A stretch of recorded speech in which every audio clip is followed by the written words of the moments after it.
आप देख रहे हैं न्यूज़ 7 हिंदी, राष्ट्र प्रथम।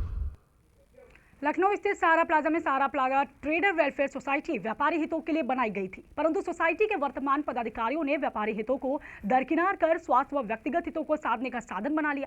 प्रत्येक व्यापारी प्रतिमाह निर्धारित रखरखाव शुल्क सोसाइटी को देता है। इसके अतिरिक्त सोसाइटी के पदाधिकारियों ने आय के अन्य स्रोतों में वृद्धि करते हुए सहारा प्लाजा के चारों मुख्य द्वारों पर विज्ञापन लगा रखे, जिसके माध्यम से प्रति द्वार 15,000 रुपये प्रतिमाह की दर से कुल 60,000 प्रतिमाह प्राप्त होता है। किसी कंपनी अथवा व्यापारी को अपना प्रचार करने के लिए यदि कैनोपी लगानी हो तो प्रतिदिन की दर से 10 से 25,000 देना होता है। पार्किंग ठेकेदार से प्रतिमाह 1 लाख 1.5 लाख से ऊपर वसूला जाता है। यदि किसी व्यापारी को पानी का कनेक्शन प्राप्त करना हो तो 1,500 व 1,000 प्रतिमाह वसूला जाता है। पर्याप्त मात्रा में धन आगमन होने के बावजूद सोसाइटी के पदाधिकारियों का कहना है कि धनाभाव के कारण व्यापारियों को मूलभूत सुविधाओं से वंचित रखा जा रहा है। प्लाजा में संभवतः 24 शौचालय लखनऊ विकास प्राधिकरण द्वारा अनुमोदित किए गए। इसके साथ ही बता दें कि वो अनुमोदित मानचित्र व मानक के अनुसार बनाए गए थे। इनमें से 4 शौचालय उपयोग शुल्क के साथ प्लाजा में संचालित है। मात्र 1 शौचालय सार्वजनिक तौर पर खोला गया था। समाज सेवी सुबोध श्रीवास्तव के विरोध व संघर्ष के उपरांत एक शौचालय और खोला गया। बाकी के शौचालयों को ताला लगाकर दीवार उठाकर बंद कर दिया गया। शौचालय उपयोग शुल्क प्रत्येक व्यापारी द्वारा वहन नहीं किया जा सकता है। व्यापारियों को सुविधाओं से वंचित रखकर सोसाइटी के धन को निजी उपयोग की सुविधाओं में व्यय किया जा रहा है। सबसे खराब स्थिति किराएदार दुकानदारों की है, उनकी कोई सुनने वाला नहीं। किराएदार दुकानदारों का शोषण दमन किया जाता है। लगभग 85% व्यापारी किराएदार हैं। बावजूद सहारा प्लाजा ट्रेडर्स वेलफेयर सोसाइटी में किराएदार व्यापारियों की ना तो कोई सहभागिता है, ना कोई प्रतिनिधित्व या सरासर अन्याय व अपमान है किराएदार दुकानदारों का। सोसाइटी के पदाधिकारी द्वारा गोपनीय तरह से badminton court, table tennis court निर्माण कराया गया। सूचना सार्वजनिक नहीं की गई। उपयोग सोसाइटी के चिन्हित सदस्य विशेष चाटुकारों द्वारा किया जाता है। सार्वजनिक धन का मनमाने ढंग से दुरुपयोग है। इसी को कदाचार और भ्रष्टाचार की संज्ञा दी जाती। विगत 10 वर्षों से सोसाइटी की ना तो कोई आम सभा है, ना पारदर्शी लोकतांत्रिक तरह से चुनाव कराए जा रहे हैं। सोसाइटी विगत 10 वर्षों से निरंतर संवैधानिक तरह से समान रूप से कार्यरत है।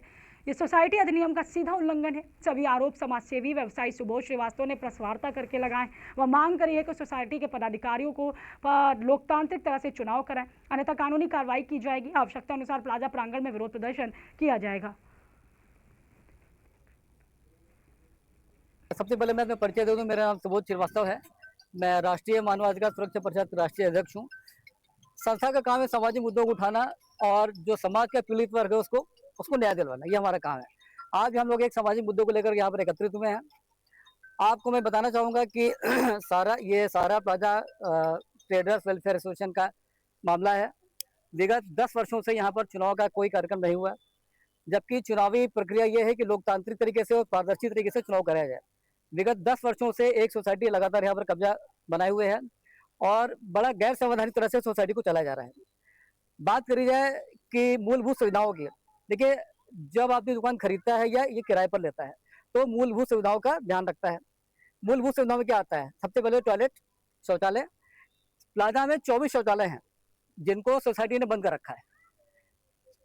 प्लाजा के 24 शौचालयों में से सिर्फ 4 शौचालय जो पेड हैं उनको खोला गया। 1 शौचालय को सार्वजनिक किया गया और 1 शौचालय ऐसा था जिसको मेरे बहुत संघर्ष करने के बाद खोला गया।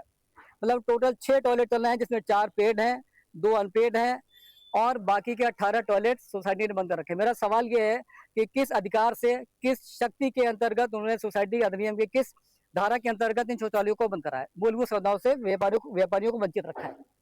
दूसरी बात अब शुरू ये होती है कि सोसाइटी का कहना है कि साहब हमारे पास खर्च बहुत ज्यादा है, आमदनी बहुत कम है। आपको मैं आमदनी के बारे में बता दूं, सोसाइटी ने अलग अलग स्रोत बना रखे हैं आमदनी के। पहला स्रोत तो ये है कि आप देखिए, आप जब आए होंगे तो हर मुख्य द्वार पर उन्होंने विज्ञापन लगा रखे हैं। इन विज्ञापनों के माध्यम से 60,000 रुपये महीने की आमदनी करी जाती है। 15,000 रुपये प्रति द्वार उनसे चार्ज किया जाता है। ये नया और बेहतर डीवीडी वाला घड़ी ओ भाई साहब, क्या डीवीडी? इस दाग को मिटाओ तो जाने। ये दाग नहीं, घड़ी के लिए बस निशान है। अब हुआ ना घड़ी का मुकाबला। डर्ट ब्लास्ट टेक्नोलॉजी के पावर ग्रैन्यूल्स दे फास्ट एक्शन सफाई, मिटाए जिद्दी दाग और दे बेहतरीन खुशबू। पहले इस्तेमाल करें फिर विश्वास करें।